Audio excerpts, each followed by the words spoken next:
l'équipe d'Interaction Healthcare est très heureuse de nous voir si nombreux pour cette conférence dédiée au Serious Game Santé, à la simulation. Les deux mots-clés, c'est immersion et interaction. On a parlé beaucoup de pathologies chroniques, mais on travaille aussi sur des pathologies aiguës où la prise en charge est plus complexe. Les médecins n'aiment pas ce qui est simple, donc ça doit être complexe. Un médecin augmenté, c'est un médecin qui est formé à la simulation numérique. Donc l'idée, c'est vraiment de faire participer un peu toute la communauté des professionnels de santé. Les résultats des Serious Games sont au moins égaux à ceux des ergothérapeutes.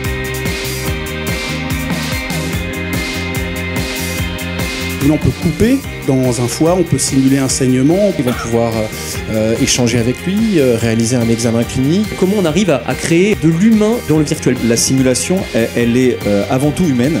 C'était une conférence très intéressante. Le gros intérêt, c'est qu'on n'est pas parti sur quelque chose de très théorique. Le plus de ce matin, c'est qu'effectivement, on est dans des projets qui sont concrets, qui sont déjà opérationnels. On se rend compte que la réalité augmentée intervient dans l'intelligence de la réflexion.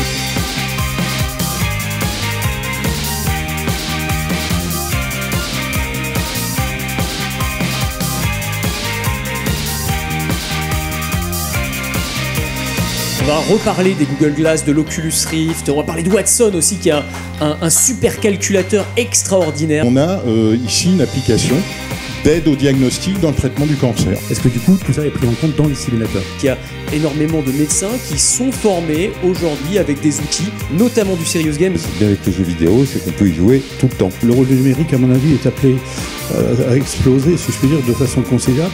Ce qui est important sur la simulation, c'est justement d'aller plus loin vers le patient et de se rapprocher d'un univers vraiment réel.